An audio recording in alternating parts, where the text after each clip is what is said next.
500,000 ಕೊಟ್ಟರೆ ಒಳಗಡೆ ಬಿಡುವಂತ ಪ್ರಕ್ರಿಯೆ ಇದೆ ಅಂತ ಹೇಳಿ ಇಲ್ಲಿದ್ದಂತ ಬಾಂಗ್ಲಾದೇಶಿ ಮುಸ್ಲಿಮರು ಹೇಳ್ತಾರೆ.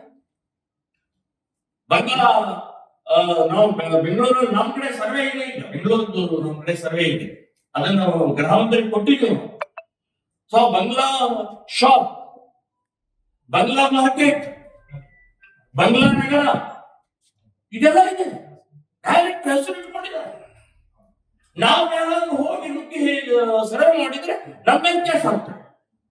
ನೀವ್ಯಾರು ಅಂತ ಕೇಳ್ತಾರೆ ಗೃಹ ಮಂತ್ರಿಗಳು. ನೀವ್ಯಾರಾದ್ರೂ ಈ ದೇಶದ ಪ್ರಜೆಗಳ್ರಿ, ನಿಮ್ಮ ತರ ನಮ್ಮ ಹತ್ರ ಅಧಿಕಾರ ಇಲ್ಲ, ಆದ್ರೆ ನಮಗ್ ಕರ್ತವ್ಯ ಇದೆ. ನಿಮ್ಗೆ ಅಧಿಕಾರ ಮುಖ್ಯ, ನಿಮಗೆ ಓಟ್ ಮುಖ್ಯ. ಮುಸ್ಲಿಮರದು ಬಾಂಗ್ಲಾದೇಶಿ ಒಳಗೆ ಓಟ್ ಬ್ಯಾಂಕ್ ಮಾಡ್ತಾ ಇದ್ದಾರೆ ನೀವು. ಬಂಗ್ಲಾ ಮುಸ್ಲಿಮರು ಇದ್ದಾರೆ, ರೋಹಿಂಗ್ಯಾ ಮುಸ್ಲಿಂ ಇದ್ದಾರೆ, ಪಾಕಿಸ್ತಾನ ಮುಸ್ಲಿಮರು ಇದ್ದಾರೆ.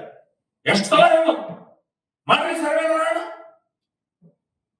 ಸೊ ಇವರೆಲ್ಲರಿಗೂ ಕೂಡ ನಾನು ಹೇಳೋದು ಒದ್ದು ಹೊರಗೆ ಹಾಕಬೇಕು ಅಂತನ್ನುವಂಥದ್ದು. ಇವರು ಈಗಾಗಲೇ ಗೃಹ ಮಂತ್ರಿಯವರು ಹೇಳಿದ್ದಾರೆ 15 ದಿನ ನಾವು ಸರ್ವೆ ಮಾಡ್ತೀವಿ, ಅವ್ರನ್ನೆಲ್ಲ ಹೊರಗೆ ಹಾಕ್ತೀವಿ ಅಂತ ಹೇಳಿದ್ದಾರೆ.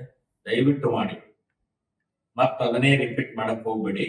ದಯವಿಟ್ಟು ಮಾಡಿ. ನಿಮ್ಮ ಹತ್ರ 1 ಗಂಟೆ ಒಳಗೆ ತರ್ಬೋದ್ರಿ ರಿಪೋರ್ಟ್. 15 ದಿನ ಬೇಕಾಗಿಲ್ಲ. ಗೃಹ ಮಂತ್ರಿ ಅವರೇ, ನಿಮ್ ಪವರ್ ಇದೆ, ನಿಮ್ಮ ಹತ್ರ ನೆಟ್ವರ್ಕ್ ಇದೆ, ನಿಮ್ಮ ಹತ್ರ ಎಲ್ಲಾ ವ್ಯವಸ್ಥೆ ಇದೆ. 1 ಗಂಟೆ ಒಳಗೆ ಇಡೀ ರಾಜ್ಯದ ಎಲ್ಲೆಲ್ಲಿದ್ದಾರೆ ಅಂತನ್ನುವಂತ ರಿಪೋರ್ಟ್ ತರುವುದು 15 ದಿನ ತಗೊಂಡ್ರು ಓಕೆ.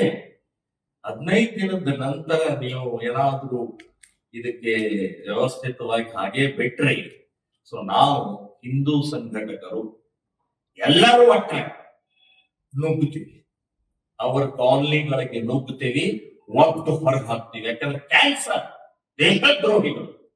ಇವತ್ತು ಅಸ್ಸಾಂನಲ್ಲಿ 40 ಲಕ್ಷ ಜನ ಬಾಂಗ್ಲಾ ಮುಸ್ಲಿಮರನ್ನು ಹೊರಗಾಕಕ್ಕಾಗ್ತಾ ಇಲ್ಲ. 40 ಲಕ್ಷ ಜನ, ಅವ್ರ ಹತ್ರ ಯಾವುದೇ ಡಾಕ್ಯುಮೆಂಟ್ ಇಲ್ಲ. 40 ಲಕ್ಷ ಜನ.